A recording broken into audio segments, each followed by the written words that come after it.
Blizzard is worse than you thought. Here we go. The year is 2023, and a once beloved game developer's reputation is in absolute freefall. What was at one point probably the highest rated developer in the industry, a studio that pumped out classic Oh, look at all those games. Warcraft, Diablo, Warcraft 3, Diablo, Starcraft. I played everything here except for Warcraft 1.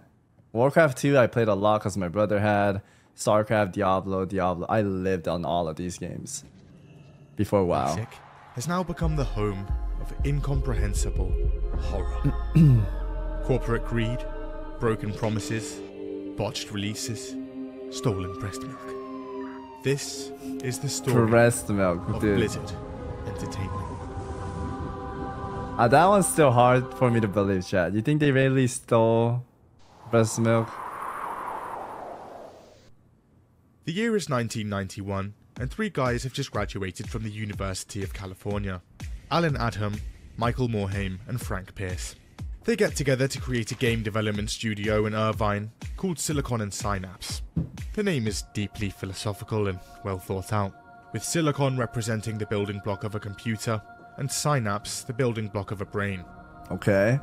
However, people keep mistaking the silicon part for the material in breast implants. Anyway, they spent the first few years porting games to different systems, but soon begin producing their own original games, with The Lost Vikings in 1992 and Rock and Roll Racing in 1993. Eventually, they get sick of constantly being mixed up with women's breasts, so they decide to switch things up, changing their name to Chaos Studios. However, a company based in Florida already has the trademark, and they're now asking for $100,000. They then decide to change the studio's name to Ogre Studios. But in 1994, they're acquired by a holding company for a few $1 million. And turns out, their new owners aren't a fan of the new name. Yeah, that name sucks. Thank God they didn't go. Dude, imagine it was Ogre Studios right now. Holy. So they flip through a dictionary. And, oh my god, there it is. Blizzard. In 1994, Blizzard releases their first self-published title, a real-time strategy game called Warcraft Orcs and Humans. And it's an instant success. It's one of the earliest real-time strategy games to hit shelves, and it's a blast. It also has a modem and LAN multiplayer, meaning people can get together and go ham. And the game does well, I remember the sound effect. selling 100,000 copies in the first year. And for the first time, Blizzard Entertainment is profitable. They follow it up with Warcraft 2 in 1995. This game was so It's good. another home run. So good. Critically acclaimed, and now selling over 1 million copies in its first year. Nice. It's now 1996, and a company called Condor Games is looking for a publisher for their nearly complete game. Diablo. Blizzard has a little look, and they like. So they buy them and rename them Blizzard North. It's also at this point that Blizzard notices something. Warcraft 2 had picked up a lasting online player base. This game was so good, by the way. You can make your own maps in that game, and I used to make my own and spend like hours and hours. Super fun. Through third-party networks that connected players over this magic new thing called the internet. So they decide to make their own, Battle.net. Its original functionality is very simple, with the ability for players to chat to each other and search for a match. But on December 31st, 1996, it launches alongside Diablo, and people log on and play. Diablo is a massive hit, also selling over 1 million copies within its first year. In 1998, Blizzard launches StarCraft, an RTS set in space. It sells bigly and quickly grows a massive esports scene. Diablo 2 launches in 2000, another smash hit. It reaches almost 3 million sales by the end of the year, becoming the fastest selling PC game of all time. In 2002, Warcraft is back, and now it has an extra dimension. Warcraft 3 sells 1 million units in just 1 month, immediately becoming the new fastest selling PC game. It also releases with a campaign editor, which spawns a series of... Dude, they took the custom... You know how I said Warcraft 3 had custom map? Warcraft 3 took it to the next level. I mean, through Warcraft 3, like Dota came out, all these good games, right? It was insane. Until World of Warcraft, they were peak. Like, everyone knew Blizzard, respected it, best online gaming. Why did they merge with Activision, chat? Was it just they wanted to make more money, or popular mods like Defense of the Ancients. Why did they do after that? Its expansion in 2003, it's all hands on deck for Blizzard's next project. Damn, they're cooking! The year is 2004, and Blizzard is getting ready to release its biggest game yet. They'd seen how big MMOs like EverQuest were getting, and thought they'd try their hand. And after $60 million and 5 years of work, it's finally nearing release. And in November 2004, World of Warcraft launches. And it takes the world by storm, smashing even Blizzard's forecasts. There are so many players trying to log on in the first week that their servers have a complete meltdown, with server queues reaching the thousands. Get past the queues and actually into a game? Well, now you're greeted with a ton of latency issues and a probable disconnection, meaning you're now back on that queue. That was Shadowland. After the initial server problems are ironed out and people can actually play, the game sucks people in en masse. Fans are very enthusiastic. It hoovers up awards left, right and center and sells a ton. Did you guys have this too, where my older brother was telling us never to play WoW because people were like losing their lives, quitting school, and just no lifing WoW? So there were so many rumors like that where I lived, and everyone was saying stay out of WoW, stay out of WoW. I could see how it took lives though. It was like a second life online. It was too good. And here you are. No, I could quit anytime, chat. I'm not addicted. I could quit anytime I want, chat, okay? Alright, let's continue the video, shall we? Of copies, reaching almost 6 million sales by the end of its first year. Jesus. World of Warcraft isn't like your average game though. Instead of simply buying a copy, players have to pay a $15 monthly subscription fee to play. How did you guys convince yourself to pay 15 bucks a month, chat? 2004, paying monthly for a game? Do you know how insane that sounded? I don't know how I convinced my dad. It was insane, dude.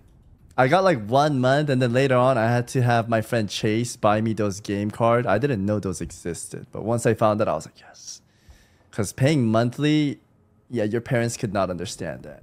Like, they're like, what the fuck? Is my kid getting scammed or something? 15 bucks a month to play a video game online? That sounds insane. Because usually they buy you like a Xbox game or like a PlayStation game and you just play that for like months, right? But to pay monthly for it, that was insane. This is a really good video, by the way. 6 million times 15 every month. And Blizzard isn't doing too badly. Everyone is playing the game, and its ads go on to feature a ton I remember of these. I'm Chuck Norris, and I approve this game. Others like Vin Diesel, William Shatner, Henry Cavill, Mila Kunis, and Dave Chappelle announced their addictions in various interviews. World of Warcraft is everywhere. God fucking damn it! That was the best. World of Warcraft would also result in the launch of BlizzCon in 2005, a massive annual convention that would feature big musical acts and announcements for Blizzard's future games. Fans could also ask the devs questions, and were sometimes even featured. At this point, Blizzard is among the all-time greats of gaming. Every game a smash hit.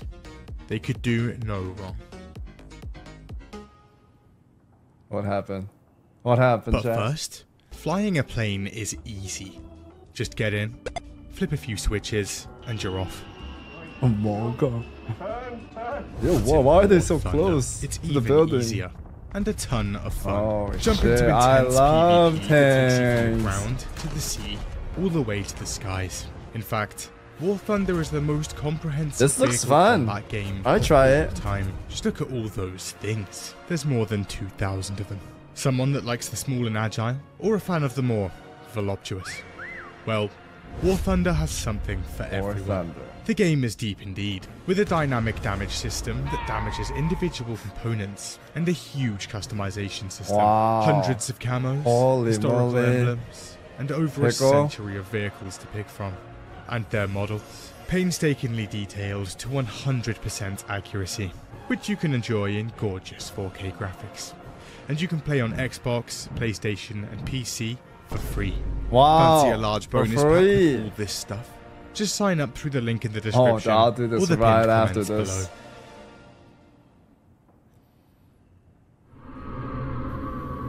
Modern Blizzard. The year is now 2006, World of Warcraft has almost 10 million active Still subscribers hot, yeah. and is bringing in 2006. a ton of money. So naturally, it had turned a few heads. One of those heads, Bobby Kotick, Oh. CEO of Activision. Oh. Now in 2006, Activision had made good tracks in just about every genre of Yo, games, Tony Hawk was except one, fire. and one that was now booming, the MMO.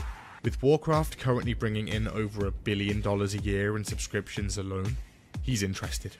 Now at this point, Blizzard has changed hands numerous times, and is now owned by a company called Vivendi. So Kotick approaches Vivendi with a proposition. Vivendi receives money, Activision receives Blizzard. However, Vivendi says no. Oh shit. Instead, Vivendi offers to merge their gaming subdivision Okay. with Activision, with Vivendi owning a majority share in the resulting company. And after a brief hesitation from Kotick, in 2008, the deal closes. Oh. Activision Blizzard opens its doors with Kotick as CEO, and Activision and Blizzard now its two subsidiaries. Blizzard would supposedly retain most of its autonomy and keep their CEO, co-founder Michael Morhaime. It's now 2010, Sure. and Blizzard has gone from just under 500 employees before the launch of World of Warcraft to now over 4,600, the majority of Holy. whom are preparing for the launch of StarCraft 2 in July, It's and the about third time. major Warcraft expansion, Cataclysm, in December. Now these launches were not small. Warcraft had been hitting peak after peak of players, and was now at 12 million monthly Holy subscribers, moly. and StarCraft 2's sales projections are also sizable. But Blizzard currently has a problem. Their forums. They're a little bit toxic. Blizzard has a big team of moderators, but according to them, this still wasn't enough. So behind the scenes, they get brainstorming, and someone has a brilliant idea. Okay. How about we just force everyone that posts on our forums to use their real first and last name? Oh my god, I heard about this. And in July 2010, Real ID is unveiled. And people absolutely hate it. So in an attempt to sell the idea to players, Blizzard's community manager posts his full name on the forum. Oh See, god. guys, it's fine. But almost instantly, people descend on the forum and get to work. Oh And god. within mere minutes, they find and publish his Oh home god. address, phone number, age, Facebook, family names, and a list of his favourite music and movies. Bro, that's insane. Okay, you know what? Fair enough. And after just a few days of being announced, Real ID is scrapped entirely. Savix Gladkey. Glad. By 2009, the Warcraft 3 mod Defense of the Ancients had gained a significant following, and had even spawned a whole new genre of games, MOBAs. For much of that time, Blizzard had paid little attention to the mod or the game, but the success of the recently launched League of Legends could no Dude, longer imagine Blizzard capitalized on that. Why didn't they just take them in? Like, hey, do you guys want to work with us? be ignored. And Blizzard finally steps in, starting work on their take on. Yo, Jelly Bean. Hope you had a fantastic stream. Yo, were you a part of the tournament? I don't really play retail anymore, but thank you, man. We're checking out some Blizzard worse than you thought. If you don't know Jelly Bean Chat, one of the best hunters. Moss can get a shout out for him. Thought it would be super shitter. Awk. Yike. What's up?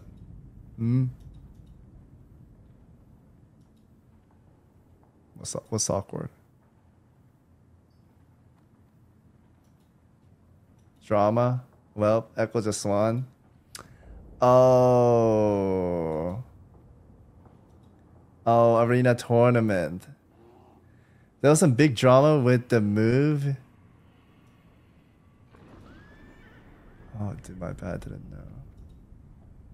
Why did he get removed? He's one of the best hunters out there. Damn. I'm sorry to hear, dude. I didn't know that. I love it. Give me some hearts in the chat for Jelly Bean. I didn't know. Yeah, damn. Anyway, still check him out. One of the best hunters out there. One of the best hunters out there. There it is. There's a little bean heart. Okay. the genre, titled Blizzard Dota. Around the same time, and Valve wants to make their own MOBA. They'd hired the head dev of the original Dota mod, snapped up the Dota trademark, and they're calling their new game Dota 2. Blizzard is furious. So in 2012, they file a statement of opposition, arguing that the name Defense of the Ancients was associated exclusively with Warcraft due to it being made in their map editor. That was a perfect joke. However, this argument has issues. See, the mod was created in Warcraft 3's map editor, but that map editor had no specific terms and conditions on ownership of said maps, IP, and concepts. They end up settling out of court a few months after, with Valve getting the commercial rights to the term Dota, and Dota 2 releases in 2012. It's massively successful, and goes on to be an esports giant. Dude, Blizzard should have capitalized on the it. title for its community, and renames Blizzard Dota to Heroes of the Storm, which releases in 2015. Holy shit! Yo, I liked Heroes of the Storm. I know Heroes of the Storm gets shit on. I enjoyed the chat. If they would have went with the mobile approach, like the same concept as League of Legends and Dota, probably would have done well. It's just a lot more casual friendly. That's why I think the competitive side was dead, I'd say. And support is canned 3 years later. Blizzard would change its licensing agreements for all future games to include their ownership of player-created maps in an attempt to avoid this ever happening again. Dude, this guy's so good at using It's 2012, these GIFs. and the massively anticipated sequel to Diablo 2 is looking like it's releasing People were this crying? year. Its development had been a bit rocky, with its dev team, Blizzard North, being canned in 2005, along with their version of the game. But on the 15th of May 2012, the rebooted Diablo 3 launches. The game is horrendous. For one, its launch is horrific. The game is online. Yeah, it was unplayable. I remember me and my brothers waiting all day long. We couldn't play like for 2 days. That little gate. There was a bunch of meme about what was it? Gate 101, Error 23? I forgot. But yeah, we couldn't play. I had fun. It just got old fast for me. Yeah, it just got old fast for me. D3. And turns out there are massive server issues. Yeah, it was really bad. People are spamming their login details. It's because there were so many fans, like so many Diablo 2 fans waiting for Diablo 3. It finally came out, it blew up. Yeah, it got old for me though. I played it for like 6 months. Then I stopped. Only to be kicked out by Error 37. 37. What's worse, there's no queue system in place, so you have to manually retry every minute. Oh my god. This issue takes over a week to fix. Then there's the auction house. Here, loot can be bought and sold using your mum's credit card. Activision Blizzard gets filthy rich, while the balancing gets obliterated. Endgame content is also essentially non-existent. However, the game sells almost 4 million copies in its first 24 hours, Damn. and over time, slowly makes a turnaround. In 2014, the real money auction house is closed, and Blizzard launches Reaper of Souls, an add-on praised almost unanimously. They're ready to make a second add-on to the game, but management says no. Apparently, executives see the game as a massive failure, and demand devs jump ship. Oh no. How did they The year fuck is now these out? 2015. The past 10 years had seen massive expansions to Warcraft, including controversial changes to the game and its mechanics, and player I like that numbers frog. reflect that, now being in steep decline. A growing number of players long to go back to the days of vanilla, version 1 of the game, back in 2004. One fan even floats the idea to Blizzard themselves at BlizzCon 2013. Here's how that goes. Have you ever thought about adding servers for previous expansions as they were then? The split, man. Okay then, we'll just make one ourselves. And the fan-made Nostalrius vanilla server goes online in February 2015, running version 1.12, a month after the original launch. It's not long before the server gets massively popular, with almost 1 million accounts registered. It's also not long before Blizzard catches wind and brings the hammer down. Their lawyers sent them a cease and desist in 2016, and the server is promptly shut down. Realizing they were completely wrong about vanilla Warcraft, Blizzard do a full 180 and announce Warcraft Classic in 2017. That took a lot of work by the Classic community. We're trying to get like signed papers and trying to show Blizzard how big the community is. They wouldn't listen, and it happened. It was nuts. Back in 2007, Blizzard started work on a huge MMO called Project Titan. It was described as a combination of Left 4 Dead, Team Fortress, and The Sims. But development led nowhere, and 6 years later, the plug is pulled. A massive failure on Blizzard's part, and a major internal embarrassment. However, the team behind it would attempt to rework the remains of the story and assets into another project, and in 2016, Overwatch hits shelves. And it's... Yo, Overwatch was hot, right? I feel like almost every single one of my friends, like even when I used to go to church back then, everyone in church would talk about that game too. Overwatch was pretty damn fire. I think along the line where everyone started being like super meta and like super shield modes, people started complaining and not liking it. But at the start, I think I enjoyed it a lot. I have some videos on my YouTube. Yeah, I liked it. It's amazing. It's critically acclaimed across the board and massively 10? popular, quickly becoming one of the most popular esports titles. Oh, I remember. There was a lot of esports. That, paired with their genre-pioneering card game Hearthstone back in 2014 that now has almost 100 million players. Hearthstone was fun. Blizzard is looking strong. However, there are problems They lost a good dev in Hearthstone, though. Overwatch was the last big game they'd had in the pipeline for a while, and they realised they don't have much to show off for BlizzCon 2018. So Blizzard rushes to find something to show off. I like that. Much to show off for BlizzCon 2018. So Blizzard rushes to find something to show off. Come on. Got it. Alright, what is it? Fast forward to November 2018, and their presentation is ready to go. They sprinkle a few niche announcements here and there, like a remastered Warcraft. Dude, this was undercooked. This was so undercooked. Oh, they could have done something amazing with this. 3, but they have one big announcement centerpiece. After 6 long years, a brand new Diablo. For mobile. Bruh. Like, look, Diablo 2, come play the mobile game that has nothing to do... I'm amazed, honestly, it's this bad. This is fucking insane. I don't even know, like, what to even say about this. This was one. If they did a new Diablo and a mobile, like if they launched those two together, it would have done well. But just making everyone wait and then mobile, that pissed off the Diablo fan. Wondering, is this an out-of-season April Fool's joke? Holy. We don't have any plans at the moment to do PC.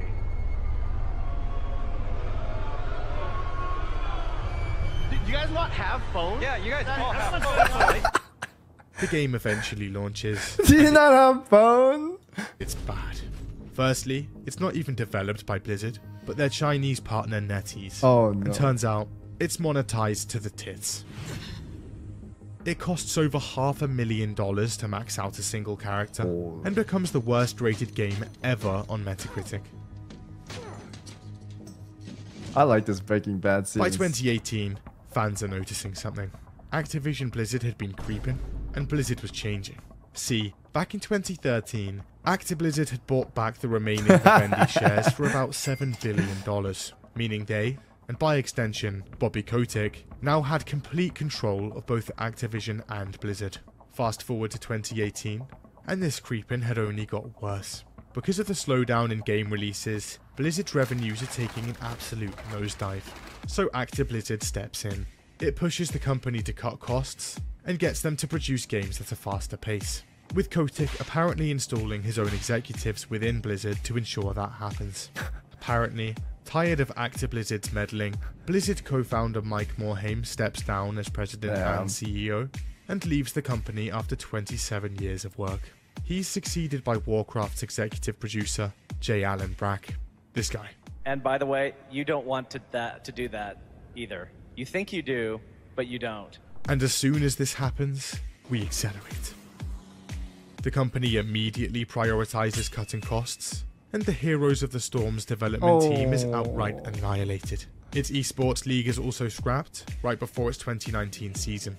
As a result, entire teams, commentators, and support staff are suddenly left jobless. And despite 2018 being a record year for Actiblizzard profits, they lay off 800 employees, almost 10% of the company. They begin rehiring the exact same jobs a couple of years later. So going into 2019, people are not happy, but turns out over on the other side of the world, and things are happening in Hong Kong. They're not good. Their government has proposed a bill that would give China more authority over them, and that's not too popular. At the same time, Hong Kong native Blitz Chung is participating in Hearthstone's esports league. He wins, and uses the post-game interview to show his support for the protests. But as soon as he says it, something happens. See, Blizzard has a huge player base in China, and to keep that player base available to them, they have to bend over backwards for the Chinese government.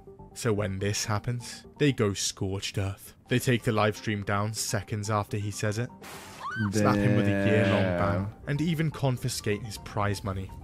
Even the guys casting the stream are fired. It's not long before the internet catches wind, and people are furious. At one point, even Congress members have a go. After a few days of pressure, J. Allen Brack eventually comes out. He reduces the ban to half a year, and grants Blitz Chung his prize money back. He also says that Blizzard's relationships with China had no influence on their decision. Blizzard is starting to look seriously not cool. That's so such a cult, to man. go into BlizzCon 2019 with the big guns. Holy! Announcing Diablo 4. Yeah, I'm not going to BlizzCon anymore. Also, that Warcraft remaster they'd announced at the infamous 2018 BlizzCon is coming out next year. This'll be good. Back in 2015, Blizzard had set up a subdivision to remaster old games, the first of which would be Warcraft 3. And in January 2020, the highly anticipated remaster launches. It looked good, but it wasn't finished. I think they rushed it, man. They rushed this, for sure. And, oh boy, the game is beyond terrible. Here's why. Before launch, Warcraft 3's advertising touted multiple new features. Over 4 hours of cinematic new cutscenes, more story, and new voice acting. And a complete campaign overhaul, changing the story to be more in line with the current Warcraft lore. But when players log on, turns out absolutely none of this is in the game. Yeah. This is after being advertised on the website for over a year. Liar! There's also a ton of features from the original Warcraft 3 just outright missing. Here are a few of them. No ranked play? No. No profiles? No. No account stats? No. No custom campaigns? No. No clans? No. No cross-region play for custom games? No. And no offline play? No. It's possible after a few patches, but it's a little complicated. Also, after some digging, people realise the main menu background is actually a Chrome-based web app, and is taking up more of your CPU power than the actual game. Jesus. Online matchmaking sucks and kicks you out all the time. This is without a way to reconnect, by the way. Graphics are worse than advertised. Treason! Yeah. Have you lost your mind, Arthas? The new art direction is bad. 5 of the game's maps are exact. This is why I respect companies that like delay it. I know even though they give it a date, if it's unfinished, they have to delay it. If you release it like early and everyone has a shit taste, no one's gonna return to it, right? So I'd rather have them take more time and then re-release. The same as the original, and poor optimization, tons of crashes, and countless bugs. On top of all of that, Reforged is a mandatory update for everyone with the original game. Own the original with no intention of upgrading? Well, here's an additional 30 GB of install size anyway. All of this amounts to one of the worst launches of a game in history. Damn. Within a few days of release, it ends up at 0.5 out of 10 on Metacritic. At the time, the lowest Metacritic score in history, before being dethroned by Diablo Immortal. So naturally, hordes of people pile in to request refunds. But wait, you've booted up the game even just once? Sorry, you're not allowed. There's so much outcry about the game, however, that Blizzard eventually caves and starts actually granting refunds. Damn. The game is so bad that the entire classic games division of Blizzard is completely canned. You're fired! Get out of here! It also causes an upcoming Diablo 2 remake to be pushed back more than a year. So it's 2021, and Blizzard's reputation is currently abhorrent. But luckily, Overwatch 2 is just around the corner. Oh, hold on a sec. Uh-oh. Oh god. Turns out that over the last 2 years, the California Civil Rights Department had been investigating Activision Blizzard due to multiple reports of sexual harassment from staff. and by July 2021, they had enough evidence to file suit. The lawsuit states that sexual harassment, unwanted advances, and groping are common within Blizzard, both before and after the merge. This includes the mention of an executive suite at 2013's BlizzCon. It's not a nice place. In fact, some employees literally dub it the Cosby Suite. Then there's the alleged underpaying of women, and complaints to both HR and the president repeatedly being ignored. But there was something else. The employees' breast milk. It keeps being stolen. In the lawsuit, more than one employee alleges breast milk theft. I don't believe it was very clearly man. breast milk So in baggies with a baby's face on it. A former producer claims. One day, I went to retrieve my pumped supply at the end of the day, and it was gone. The fallout is monumental and makes headlines industry-wide. Few people are spared. Current Diablo 4 lead, gone. His character's name in Overwatch, also gone. Level designer on World of Warcraft, gone. Head of HR, definitely gone. Warcraft League, gone. J. Allen, gone. Their chief legal, gone. The Wall Street Journal also alleges that Kotick knew about the whole thing, ignored it, and in some cases, even jumped in himself.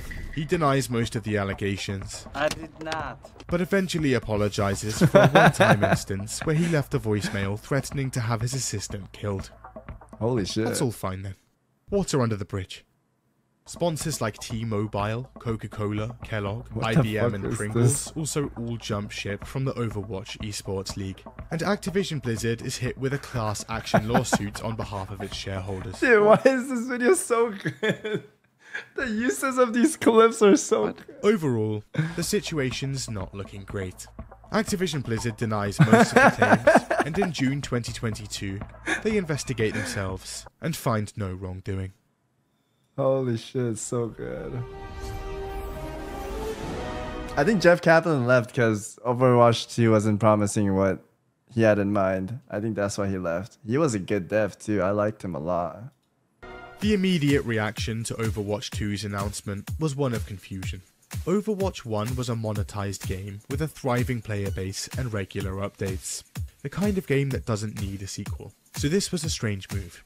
Overwatch 2's development would also mean the end of support for Overwatch 1 in 2020, with us seeing no new Overwatch content for multiple years, essentially killing the game. What? But with Overwatch 2, Blizzard reassures us it was all worth it. Just look at all this new stuff. 5v5 instead of 6v6, shiny new graphics, balancing changes, map reworks, 6 new maps, 3 new heroes, more than 30 new skins, a new game mode, a battle pass and cosmetics shop, and most importantly, a PvE campaign. People had been longing for a story in the Overwatch universe, and now it was finally happening. And it was ambitious.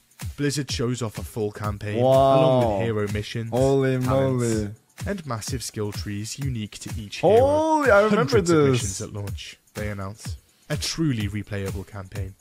And don't worry, with Overwatch 2, Blizzard tells us they were redefining what a sequel really means. Overwatch 1 players get all the new maps, updates, and heroes that release in Overwatch 2, and both player bases can cross-play together. The purchase of Overwatch 2 essentially only granting the PvE mode. Okay, sold. Players are on board. 10th of I was March curious how they would do PvE in a shooter game like that. 22, and Blizzard has an announcement. Look, we know we said hundreds of missions at launch, but, well, it's taking a while, so we're just going to release the game now without it, and add it later. Then in June, they come out again. The game's now free to play, and launching in October. Anyway, on the 4th of October 2022, it goes live. There are some issues. Events are bad, tons of balancing issues, they're looking for group features. Wait, if it's free to play... Huh. Now just completely gone. But mainly, there's the new cosmetics system. In Overwatch 1, earning cosmetics was simple. Just play the game, level up, and earn loot boxes that give you skins.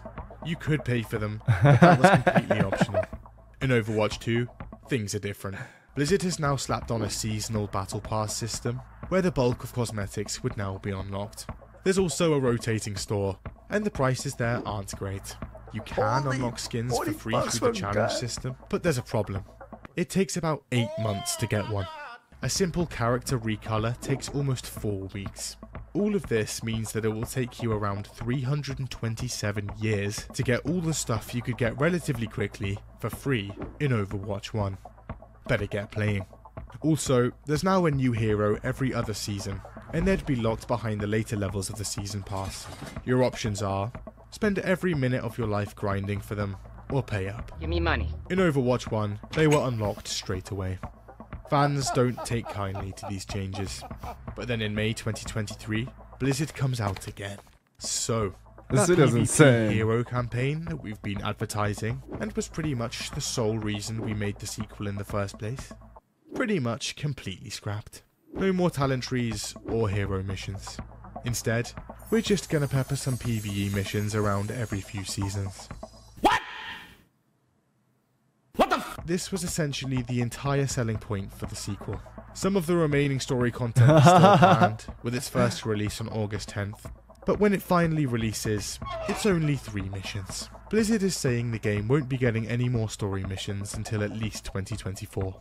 They also add Overwatch 2 to Steam, and it instantly becomes the worst reviewed game of all time now. Holy. The year is now 2023. And Blizzard's reputation has never... No, I had that stupid cat. Oh my god, you didn't tell me, man. We had that on the top this whole time. Oh, Pepper. It's fine. Nobody noticed, right? Nobody noticed. Been worse. So when Diablo 4's release approaches, people are cautious. But on the 5th of June, the game launches. And it's surprisingly good. There are some issues here and there, but reviews are mostly positive, and over 10 million people log in and play, making Diablo 4 Blizzard's fastest selling game of all time. For the first time in years, things are actually looking up. And this game was live service, meaning it would receive 3 seasons of content for the foreseeable future. The first of which was launching in July. A month later, and in July, Season 1 of the game drops. It is disastrous, and Reddit goes into a complete meltdown. Turns out, everything gets a big nerf, including the Metacritic score. The Sorcerer class, which was already underpowered, is hit especially hard. Then there's the enemies being overpowered, much less XP, a bunch of reskinned dungeons and enemies, barely any new content, and 0 quality of life changes. Everything. Oh my god, I remember this. One streamer on Twitch tries to explain why the season isn't that bad. Here's how that goes. Explosion is at... I actually just lost my hardcore character while trying to explain this to you. I changed my mind. I hate this season. And it seems Blizzard also has a bit of a fixation on the Battle Pass, Battle Pass, Battle Pass, Battle Pass, Battle Pass, Battle Pass. Speaking of which, it gives paid players 666 platinum. The cheapest item in the store is 800. Also, back when Blizzard was designing the menus for the game, they decided to place the Activate Premium Battle Pass button right next to the button you're constantly pressing to see your season progression. Ooh, that's kind of small. There's also no confirmation button, so if you want to check your progression and accidentally misclick, congratulations, you've just purchased it. There are multiple other confirmation buttons for other menu options in the game. So Blizzard's last few years haven't been great. Somehow, Blizzard is now worse than Bethesda! It had slowly become clear to people. With overreach from Activision, more fiscal concern, and most of the original talent having left the company, among other things. Maybe Blizzard wasn't the company it once was. And after a back-to-office mandate in 2023, even more talent is leaving. So much talent that Blizzard is now actually creating crisis maps for what content they can and can't get done. But with the acquisition from Microsoft, who's currently focusing on making good exclusives to slap on their Game Pass, some fans are hopeful for change. But for now, the outlook on Blizzard Entertainment remains bleak. Is that it? And don't forget about the epic oh shit, yeah, don't forget about War Thunder, holy shit. Sign up through the link holy in the shit, I'm gonna sign up right now, holy shit, bonus. like the video, yo, here you guys go, everybody go download it right now. That was a good video, by the way. I'm gonna give him a subscription. I want to give credit. I think Dragonflight's been okay, and I think Classic community devs have been awesome. They've been killing it. I don't know about the other games because I don't really play it. I don't know if Overwatch players are happy. I think some are happy, maybe some are not. For Classic WoW, I think they're killing it, man. It's way better than before. Way better.